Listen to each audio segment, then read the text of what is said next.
लोकसभा के स्पीकर आदरणीय श्री ओम बिरला जी, राज्यसभा के उपसभापति श्री हरिवंश जी, माननीय सांसदगण, सभी वरिष्ठ जनप्रतिनिधि, विशिष्ट अतिथि, अन्य सभी महानुभाव और मेरे प्यारे देशवासियों, हर देश की विकास यात्रा में कुछ पल ऐसे आते हैं जो हमेशा के लिए अमर हो जाते हैं।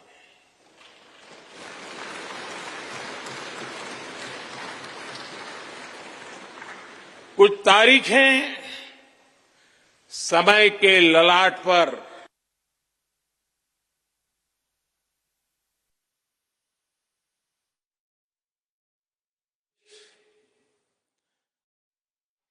मई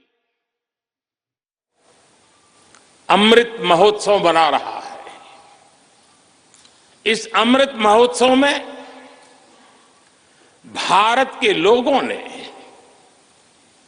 अपने लोकतंत्र को संसद के इस नए भवन का उपहार दिया है।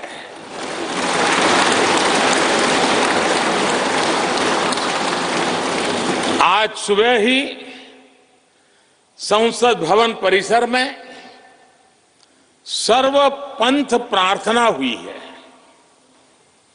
मैं सभी देशवासियों को भारतीय लोकतंत्र के इस स्वर्णिम क्षण की बहुत बहुत बधाई देता हूं।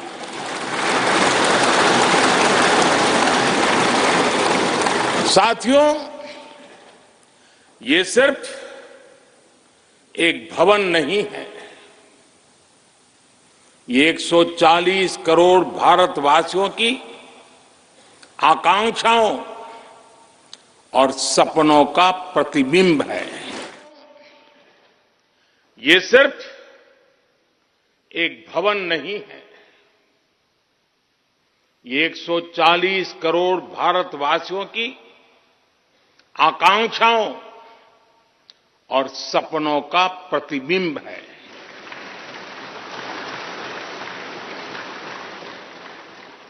ये विश्व को भारत के दृढ़ संकल्प का संदेश देता हमारे लोकतंत्र का मंदिर है।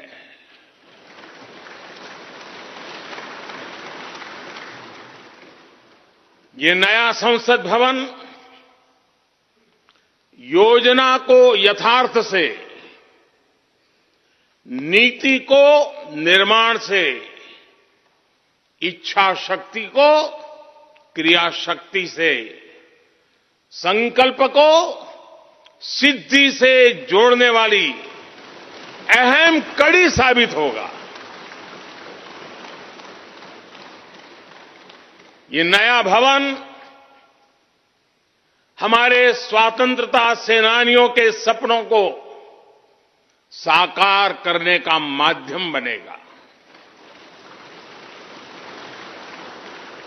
ये नया भवन आत्मनिर्भर भारत के सूर्योदय का साक्षी बनेगा।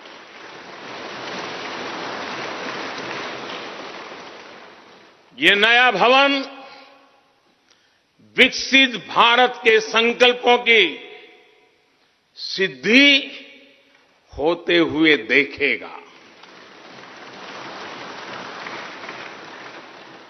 ये नया भवन नूतन और पुरातन के सह अस्तित्व का भी आदर्श है। साथियों, नए रास्तों पर चलकर ही नए प्रतिमान गढ़े जाते हैं।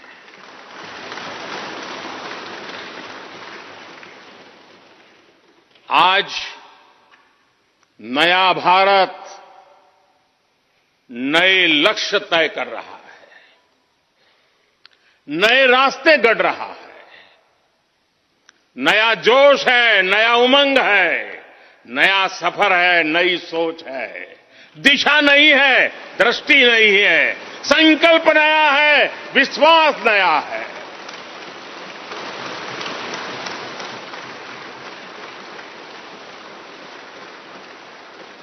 और आज फिर एक बार पूरा विश्व भारत को, भारत के संकल्प की दृढ़ता को, भारतवासियों की प्रखरता को, भारतीय जनशक्ति की जिजीविषा को आदर और उम्मीद के भाव से देख रहा है।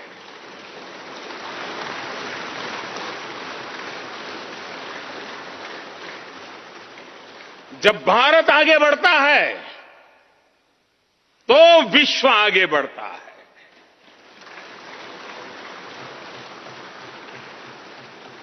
संसद का ये नया भवन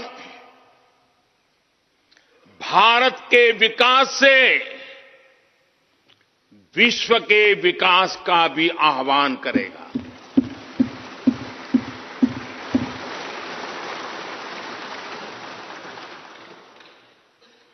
साथियों,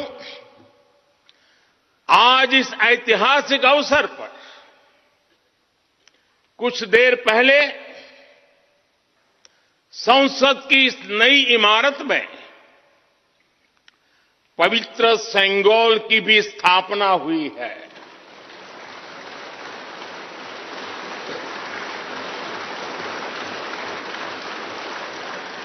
महान चोल साम्राज्य में सेंगोल को कर्तव्य पथ का, सेवा पथ का, राष्ट्र पथ का प्रतीक माना जाता था। राजा जी और आदीनम के संतों के मार्गदर्शन में यही सेंगोल सत्ता के हस्तांतरण का प्रतीक बना था। तमिलनाडु से विशेष तौर पर आए हुए आदीनम के संत आज सुबह संसद भवन में हमें आशीर्वाद देने उपस्थित हुए थे। मैं उन्हें पुनः श्रद्धापूर्वक नमन करता हूं। उनके ही मार्गदर्शन में लोकसभा में ये पवित्र सेंगोल स्थापित हुआ है। पिछले दिनों मीडिया में इसके इतिहास से जुड़ी बहुत सारी जानकारी उजागर हुई है। मैं इसके विस्तार में नहीं जाना चाहता हूं, लेकिन मैं मानता हूं ये हमारा सौभाग्य है कि इस पवित्र सेंगोल को हम उसकी गरिमा लौटा सके हैं, उसकी मान मर्यादा लौटा सके हैं। जब भी इस संसद भवन में कार्यवाही शुरू होगी, ये सेंगोल हम सभी को प्रेरणा देता रहेगा। साथियों, भारत एक लोकतांत्रिक राष्ट्र ही नहीं बल्कि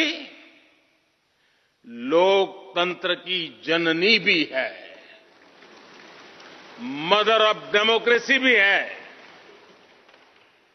भारत आज वैश्विक लोकतंत्र का भी बहुत बड़ा आधार है।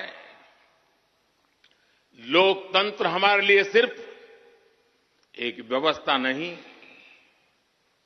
एक संस्कार है, एक विचार है, एक परंपरा है।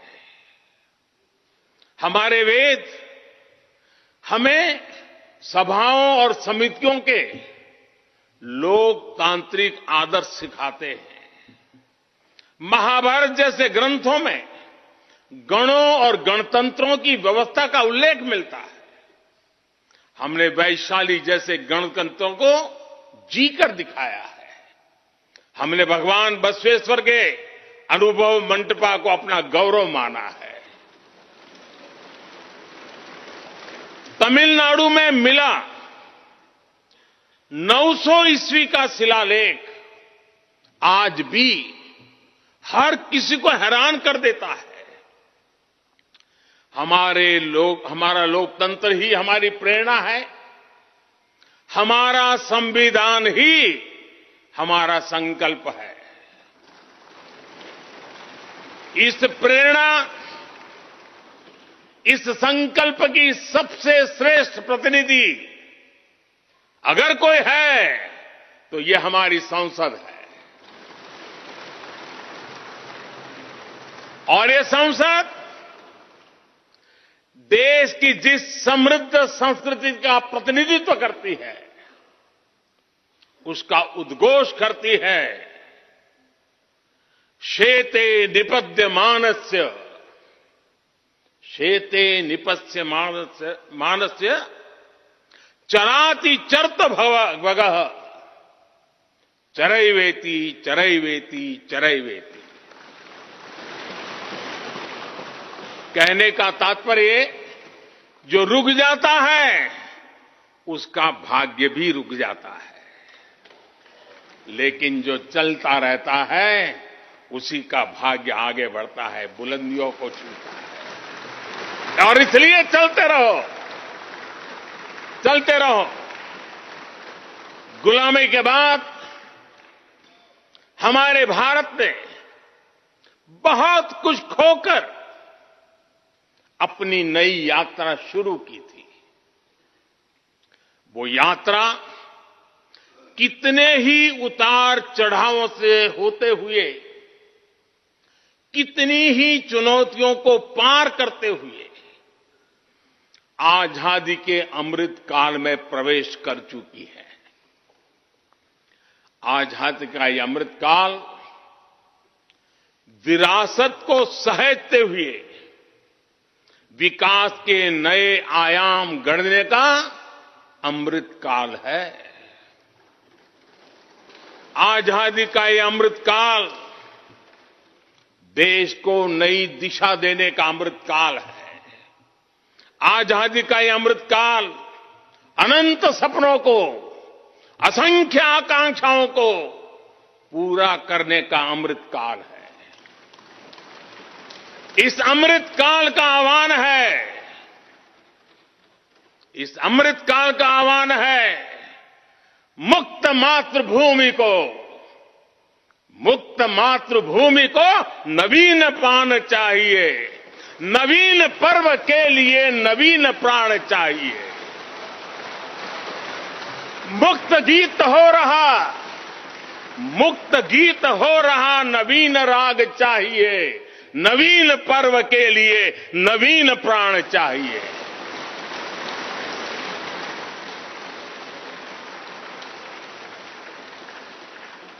और इसलिए भारत के भविष्य को उज्जवल बनाने वाली इस कार्यस्थली को भी उतना ही नवीन होना चाहिए,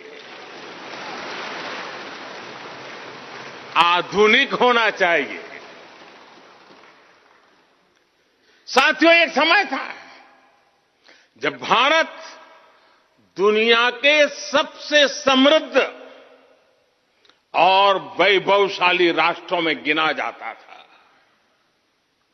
भारत के नगरों से लेकर महलों तक, भारत के मंदिरों से लेकर मूर्तियों तक, भारत का वास्तु भारत की विशेषज्ञता का उद्घोष करता था।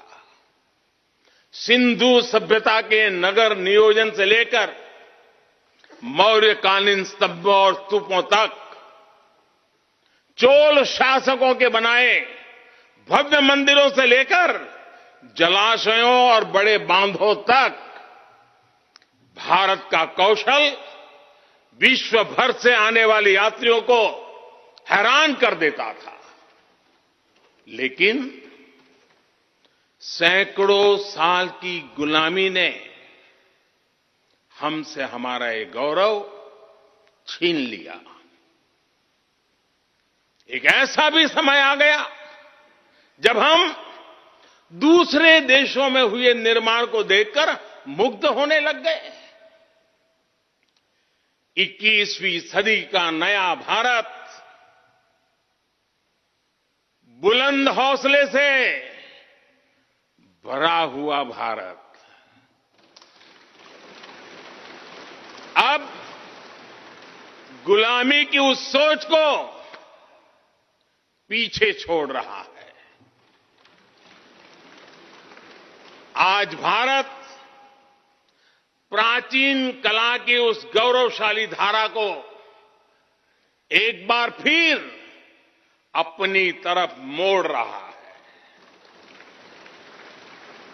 और संसद की ये नई इमारत इस प्रयास का जीवंत प्रतीक बनी है।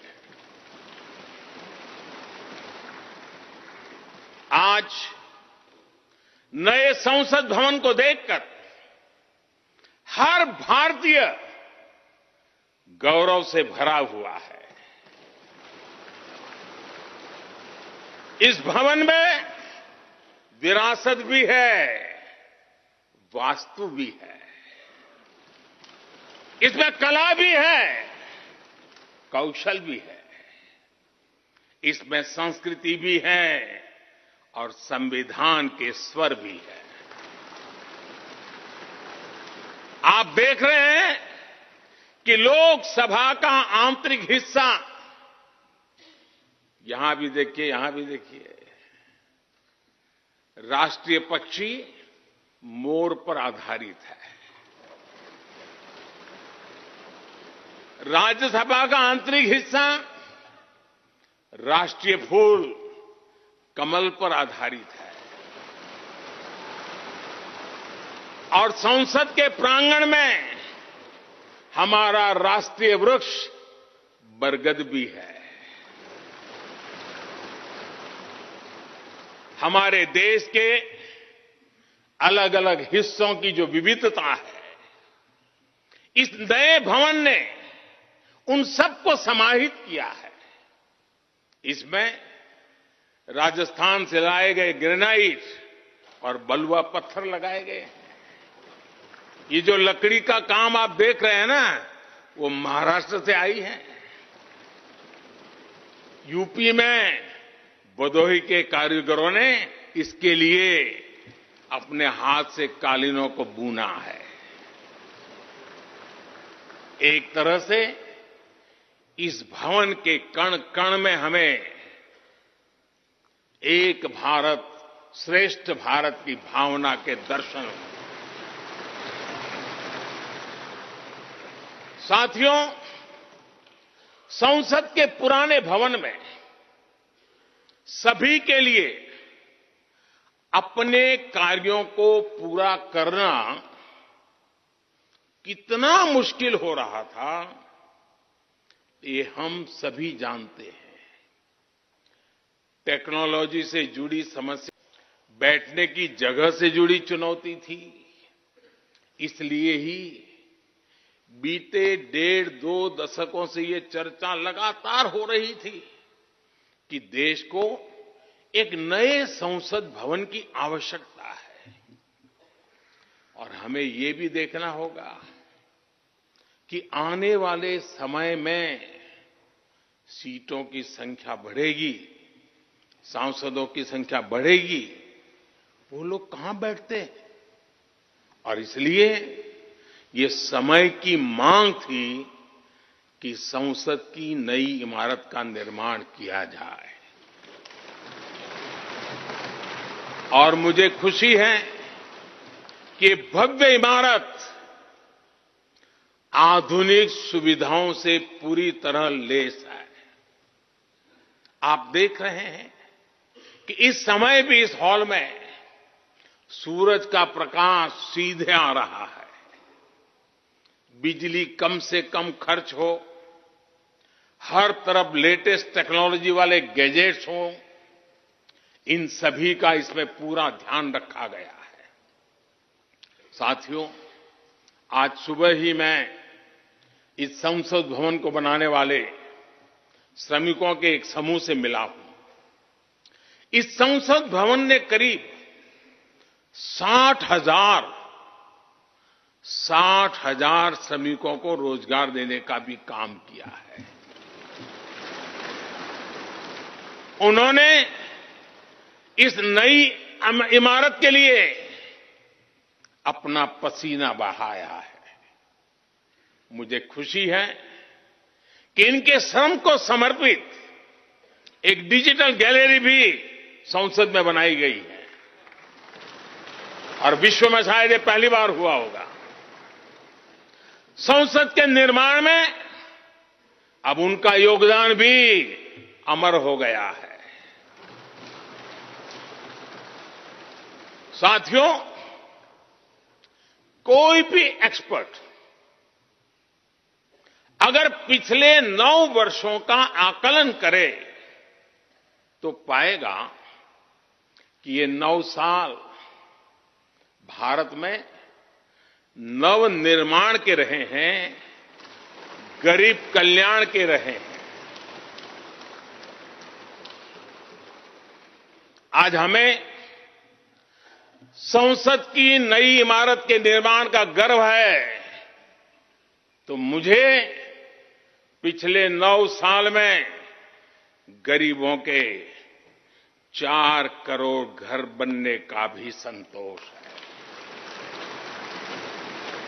आज जब हम इस भव्य इमारत को देखकर अपना सर ऊंचा कर रहे हैं, तो मुझे पिछले 9 साल में बने 11 करोड़ शौचालयों का भी संतोष है, जिन्होंने महिलाओं की गरिमा की रक्षा की,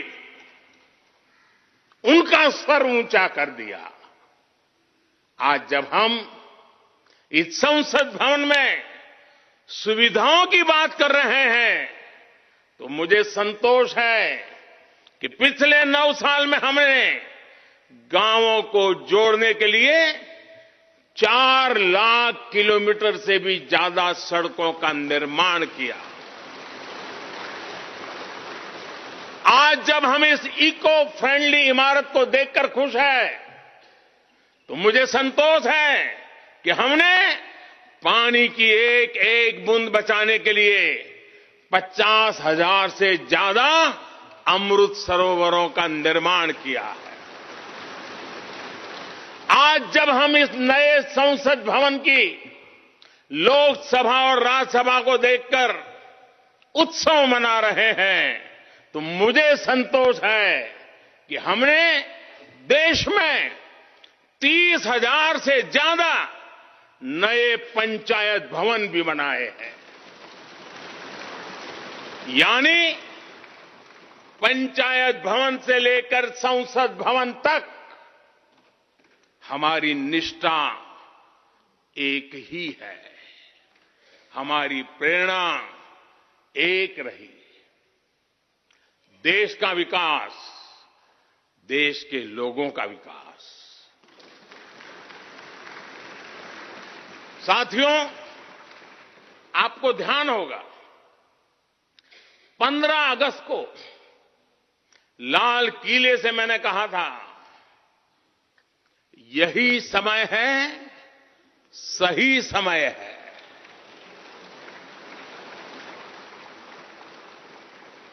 हर देश के इतिहास में ऐसा समय आता है जब देश की चेतना नए सिरे से जागृत होती है। भारत में आजादी के 25 साल पहले, 47 के पहले 25 साल याद कीजिए, आजादी के 25 साल पहले ऐसा ही समय आया था।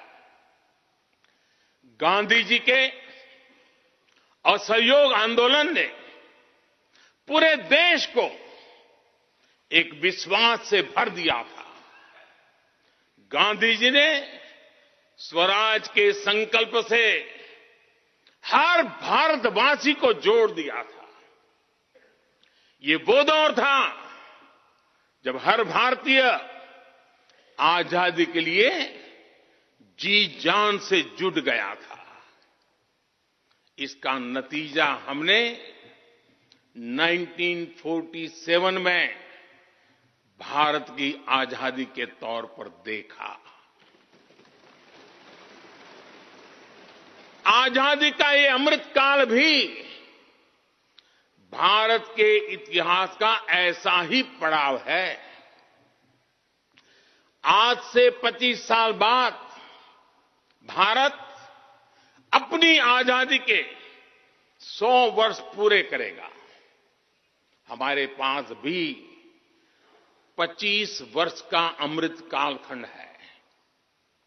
इन 25 वर्षों में हमें मिलकर भारत को विकसित राष्ट्र बनाना है।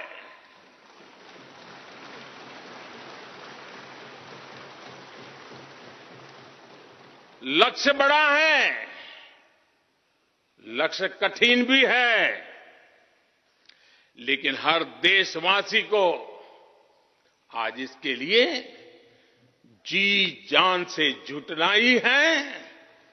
नए प्रण लेने हैं, नए संकल्प लेने हैं, नई गति पकड़नी है। और इतिहास गवाह है कि हम भारतीयों का विश्वास सिर्फ भारत तक ही सीमित नहीं रहता। हमारी आजादी की लड़ाई ने दुनिया के बहुत सारे देशों में उस समय एक नई चेतना जागृत कर दी थी। हमारी आजादी की लड़ाई से भारत तो आजाद हुआ ही, साथ ही कई देश आजादी की राह पर चल पड़े। भारत के विश्वास ने दूसरे देशों के विश्वास को सहारा दिया था। और इसलिए भारत जैसा विविधता से भरा देश, इतनी बड़ी आबादी वाला देश, इतनी सारी चुनौतियों से लड़ने वाला देश जब एक विश्वास के साथ आगे बढ़ता है तो इससे दुनिया के अनेक देशों को प्रेरणा भी मिलती है। भारत की हर सफलता आने वाले दिनों में दुनिया के अलग अलग भूभाग में अलग अलग देशों की सफलता के रूप में प्रेरणा का कारण बनने वाली है। आज यदि भारत तेजी से गरीबी दूर करता है तो ये कई देशों को गरीबी से बाहर आने की प्रेरणा भी देता है। भारत का विकसित होने का संकल्प कई और देशों का संबल बनेगा। इसलिए भारत की जिम्मेदारी और बड़ी हो जाती है। और साथियों, सफलता की पहली शर्त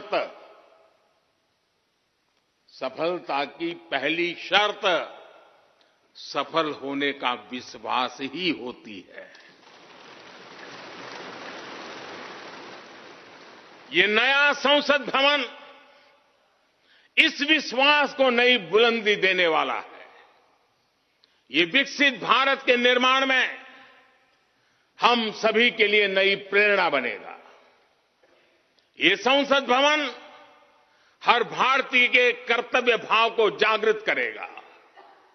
मुझे विश्वास है इस संसद में जो जनप्रतिनिधि बैठेंगे वे नई प्रेरणा के साथ लोकतंत्र को नई दिशा देने का प्रयास करेंगे।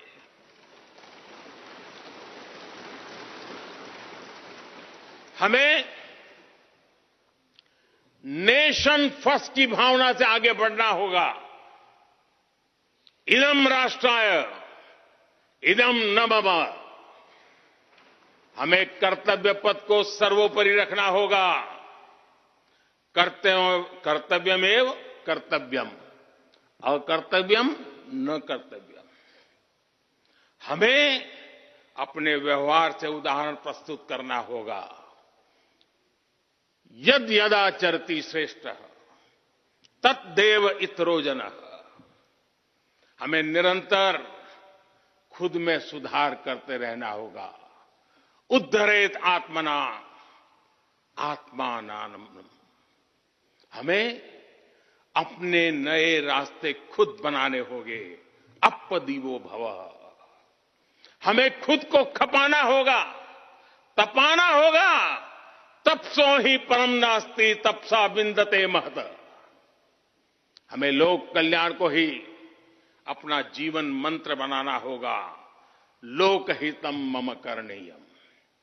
जब संसद के इस नए भवन में हम अपने दायित्वों का ईमानदारी से निर्वहन करेंगे तो देशवासियों को भी नई प्रेरणा मिलेगी। साथियों, दुनिया के सबसे बड़े लोकतंत्र को यह नई संसद एक नई ऊर्जा और नई मजबूती प्रदान करेगी। हमारे श्रमिकों ने अपने पसीने से इस संसद भवन को इतना भव्य बना दिया है। अब हम सभी सांसदों का दायित्व है कि इसे अपने समर्पण से और ज्यादा दिव्य बनाएंगे।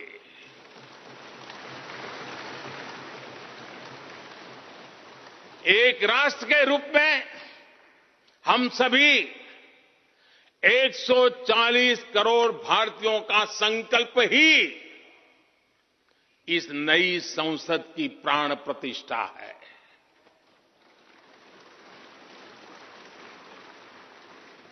यहां होने वाला हर निर्णय आने वाली सदियों को सजाने संवारने वाला है। यहां होने वाला हर निर्णय आने वाली पीढ़ियों को सशक्त करने वाला होगा। यहां होने वाला हर निर्णय भारत के उज्ज्वल भविष्य का आधार बनेगा। गरीब, दलित, पिछड़ा, आदिवासी, दिव्यांग, समाज के हर वंचित परिवार के सशक्तिकरण का, वंचितों को वरीयता का रास्ता यहीं से गुजरता है। इस नए संसद भवन की हर ईंट, हर दीवार, इसका कण कण गरीब के कल्याण के लिए समर्पित है।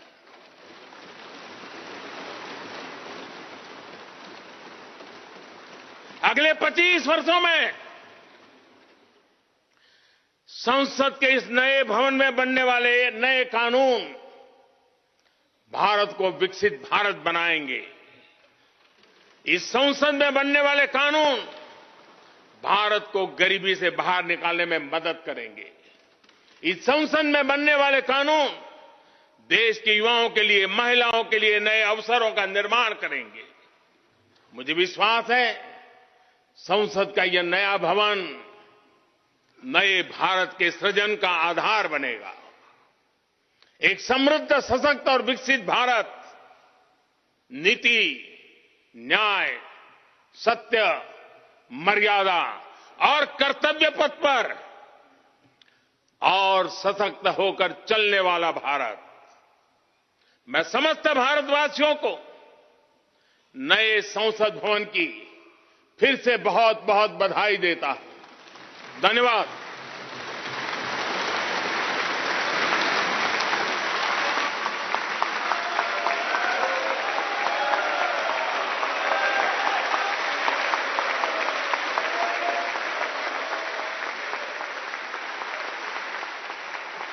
धन्यवाद माननीय प्रधानमंत्री जी, गणमान्य अतिथिगण, भारत की संसद के नवनिर्मित भवन के लोकार्पण का कार्यक्रम अब यहीं समाप्त होता है। आप सभी को इस ऐतिहासिक अवसर पर पधारने के लिए हृदय से धन्यवाद। नमस्कार। जय हिंद।